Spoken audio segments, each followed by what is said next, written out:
America has a deep history of racial oppression, and this is often brought up when talking about the social issues that Americans deal with on a regular basis. As a result of decades of propaganda, racism has become a phrase synonymous with racial disparities. As we have seen over the past 60 years or so, this correlation has led to multiple regulations that prioritize certain minority groups called positive discrimination or affirmative action in the United States, all to combat institutional racism. But what really is racism? The definition of racism is the belief that humans can be divided into so-called biological groups called races, and that certain races are inferior or superior to other races. This means that racism is when a person or group of people think another group is inferior due to genetics or whatever other pseudoscientific study that's all the rage at the time. Remember phrenology?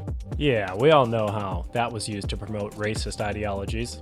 Which of course you can learn all about because you can read books from Amazon to learn about anything you're interested in. Sometimes I have trouble finding books for inspiration, and that's why it's great to have a full library to choose from at Amazon. You can browse through thousands of awesome books on economic history and much more. Learn from great authors about how the world works and all those interesting topics you've been wanting to do a deep dive on. Depending on your preferences, you can pick between Kindle, paperback, hardcover, and Audible. There's a lot of great deals up right now, so scroll down, click the link below, and check out all the great options available.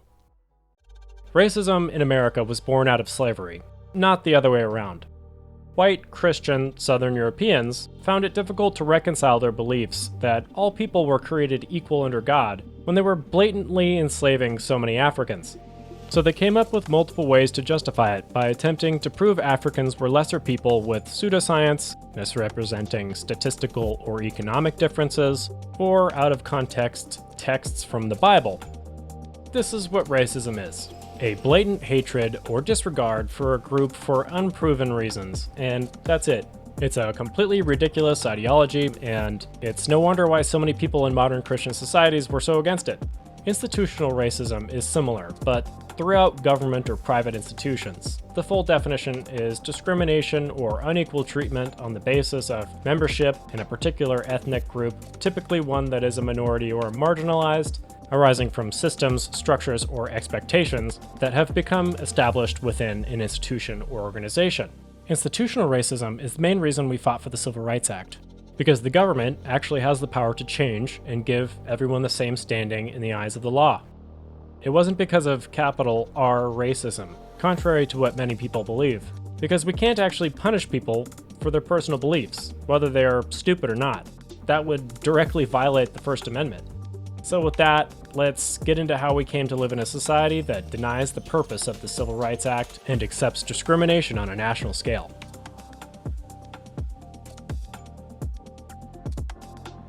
Affirmative action is a phrase that conjures up images and feelings of making a difference, and if you know what affirmative action is, you might think of it as a righteous system that brings up the downtrodden minorities in our society, and of course, women.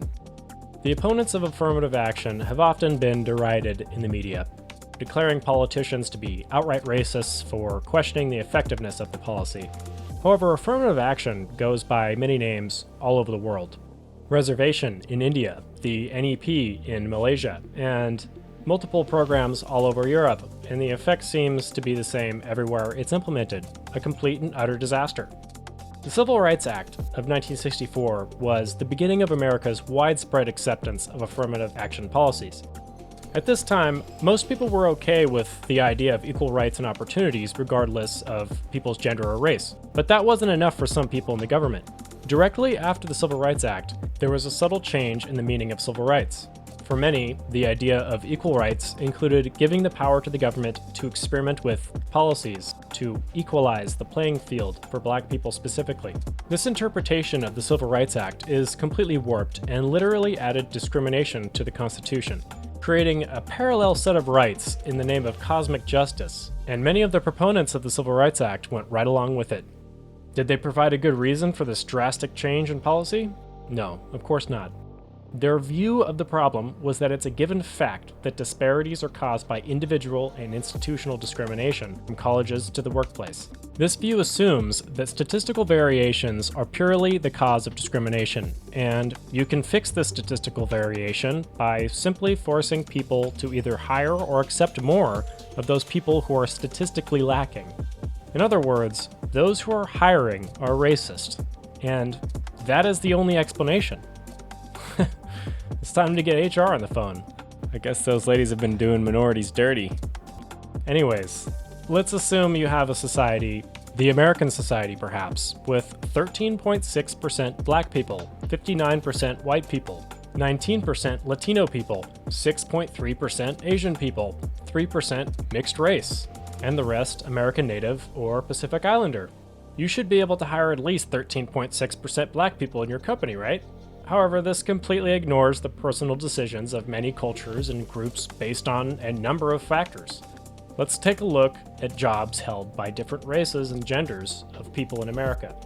According to Data USA, the most common ethnicity of construction workers is white, at nearly 53%, followed by Hispanic or Latino, 46%, and Black or African American, 7.35%, and 96% male. So why are only 7% of construction workers black? And why are they 96% male? Most construction companies will hire whoever they can, regardless of their race. But does this data show that construction companies have a positive racial bias towards Latinos? This one is really interesting. The most common ethnicity of police officers is white, 57.7%, not surprising. Followed by Hispanic or Latino, 15.7%, and then Black or African American at 13.8%, and about 85% male. It looks like the institution that people complain about most for racist conduct has double the black people in its ranks than in the construction industry. Are construction companies more racist or the police? This data seems to say that the construction industry is simply by looking at the demographics and noting the disparity.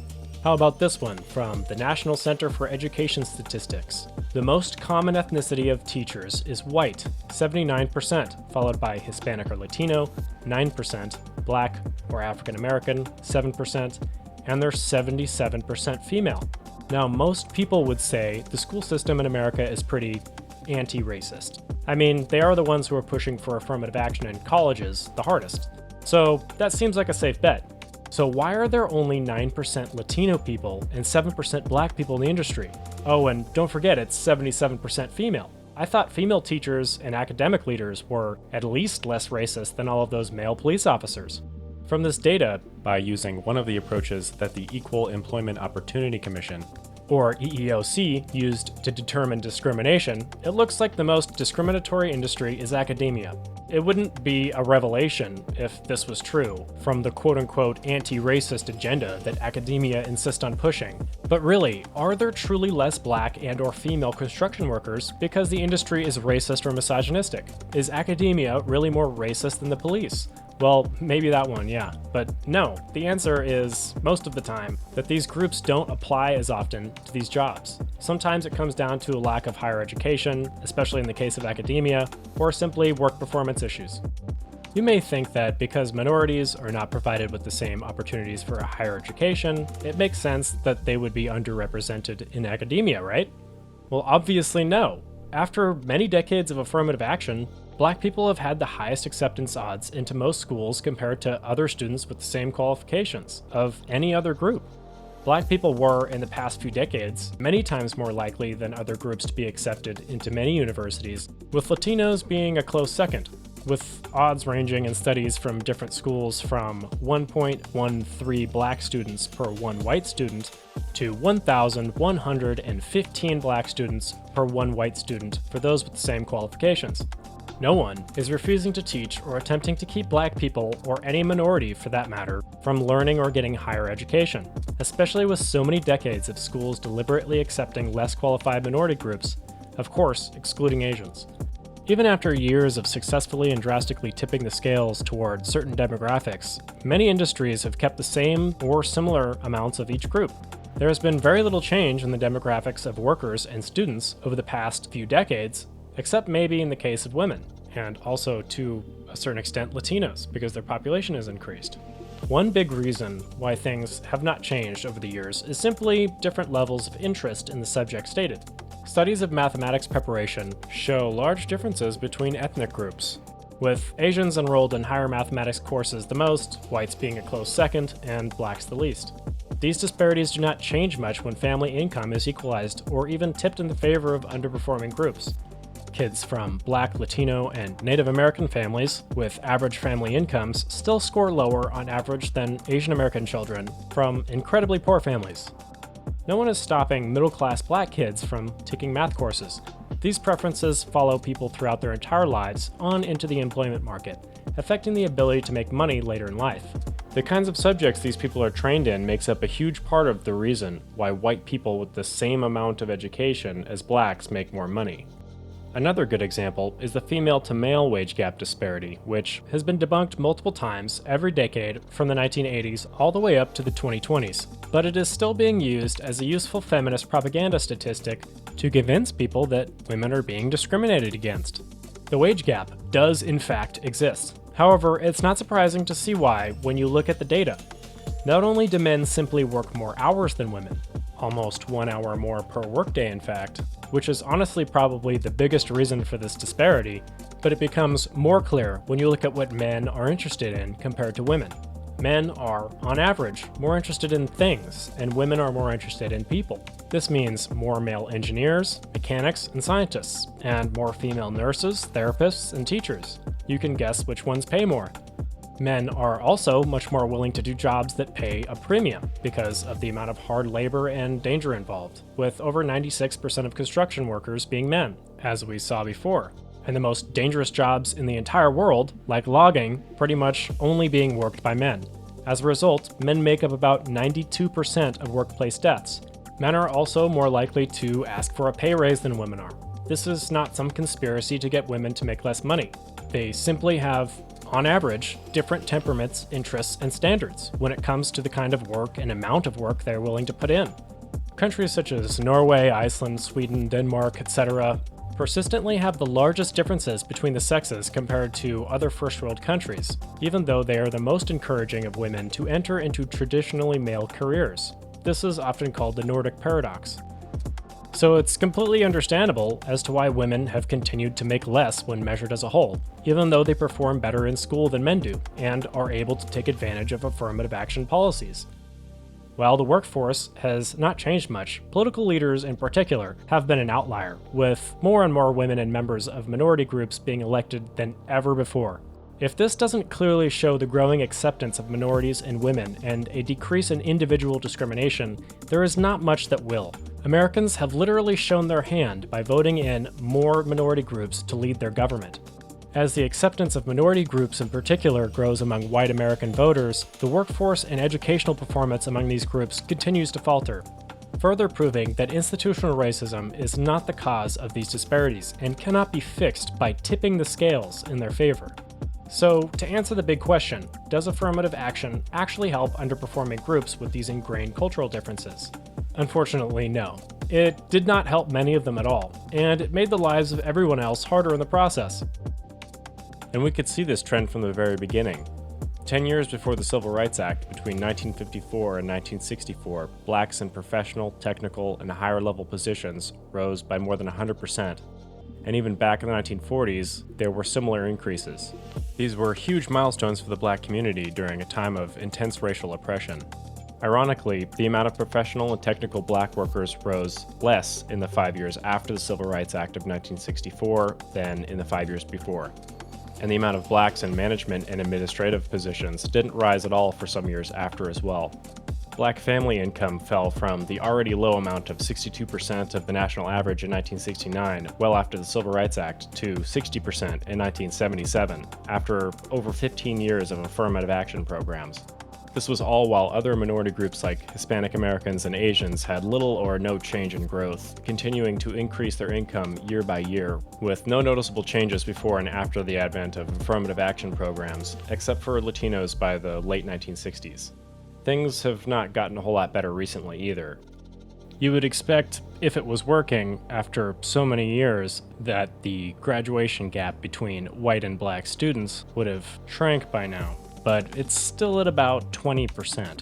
And just as an example, the amount of black doctors has basically stayed the same for 80 years, with 2.8% of physicians being black in 1940 when the population was 9.7%, and about 5.7% are today, with the black population at about 13.6%. That comes out to about a 13% increase in black doctors, which is not nothing, but it's not a whole lot. Especially when the idea was to raise this number to 71%. It's not only white people, Asians, and men who bear the consequences of affirmative action, but the recipients themselves. In one of the studies that led to affirmative action being struck down by the Supreme Court, it showed over half of the black men who entered into the sciences or economics ended up leaving it for a simpler major, usually in the humanities, while only 8% of white men left for the same reason. This was directly caused by different educational qualifications for these different groups. Those who were admitted with lower test scores and grades were often black because of affirmative action, and the white students had higher qualifications, so they were more prepared for the classes they were entered into. It would be like putting a person with mediocre basketball experience up against an NBA player. It's simply not fair to the lesser player to be put in a position to compete against a player at that level. This means that test scores and grades matter. They're not a useless measure of education or understanding of the material as some people theorize. Unfortunately, this also means that kids that have parents with higher salaries will always have an advantage over poorer families, because they can afford the tutors and the time to help their children with the work. There is no way to quote-unquote fix these disparities with affirmative action, or even with wealth redistribution, as there is no guarantee that they would use that money on education. This system makes most people worse off by the lowering of standards across the board as a result of underperforming groups being prioritized for jobs and school acceptance. Now, while affirmative action has been banned for increasing school acceptance, it has not been banned in the workplace, which is arguably more important. We need bus drivers, pilots, doctors, and firemen to be the best that they can possibly be to reduce accidents and increase overall economic efficiency. Affirmative action in schools may be minimally damaging to the educational system, but it becomes a matter of life and death in important industries like medicine, transportation, and protection. There is nothing wrong with a female soldier, but if she can't pass the same tests as her male counterpart, should we lower the standards for women to virtue signal and get social brownie points, as they have done in the military? Does this not directly affect the security of those who depend on these institutions? I guess we could put them in roles that don't require them to exert as much energy or be relied on by their physical strength, and this is what they have done. But it doesn't go over well in the media when they find out that women aren't being treated quote-unquote equitably. Affirmative action, or DEI, in the workplace is also particularly worrying when it comes to deciding who is discriminating against who. It becomes a way for the government to needlessly oversee employers' hiring records to justify a claim of discrimination, and usually puts the burden of proof on the accused to show how they're not discriminating. Most companies know there is no hope of fighting these accusations, and that's why they usually end with settlements. If you can be labeled a discriminator because there is not enough of one group applying to your company, the members of that particular group were not the best candidates for the job, or simply by random chance, then you are living in a very dangerous employment landscape, especially as more groups are protected by the system. Every time another group is added, it increases the likelihood that an employer could be accused of discrimination, regardless of whether they're doing it or not. This kind of regulation makes statistical variation, even at the level of statistical insignificance, a violation of the law. It just becomes another way for the government to control your actions based on arbitrary numbers on a piece of paper. Despite this, the fight to continue affirmative action in the workplace goes on throughout the country, without much reason or evidence of its necessity. The most mind-bending thing about this approach is that racism is clearly not even one of the main causes of statistical inequities, and using quote-unquote positive discrimination to fix it is like prescribing someone with an infection aspirin to make them feel better. Imagine how anxious and willing to believe lies you would be as you dealt with the excruciating symptoms of a disease that only got worse as long as you took your quote-unquote cure. This detour from honesty and facts was prescribed by politicians in the media, which is exactly where the racial tensions in this country stem from. If we continue to believe the lies told to us by the corporate media long enough, it will lead to a country full of hopeless people who believe that things can only get worse as long as those people are in government. And it has. radicalizing them to support regulations that change nothing, because, unfortunately, you can't improve any underperforming group's behavior by giving them special privileges and handouts. It just causes a positive feedback loop of more and more radical conspiratorial beliefs and regulations discriminating against the perceived offending group. This is not a prediction, it's history. Just look at any country where this has been done. The question is not whether affirmative action or DEI policies can help a select group of people at the expense of others, because giving other people's opportunities away to a different group will obviously leave the receiving group with at least some kind of advantage, whether they use it to their greatest potential or not. The question is, does it help the country as a whole? Or maybe is it even constitutional? The answer to this is a resounding no. The most important thing that a government can do for its people is maintain their freedom and protect their rights, not to tamper with one group's lives to benefit another's, or to maintain some kind of arbitrary statistical equity between them. That's just a recipe for authoritarianism. Anyways, that's everything. Check out my sources in the description if you'd like, and feel free to leave a like, subscribe, or help us out with a tip to our Ko-Fi. If you're a creator struggling to make content, check out Dangsphere in the link in the description, a production meets marketing company that helps creators turn their stories into content that grows their audience and business. And of course, stay free.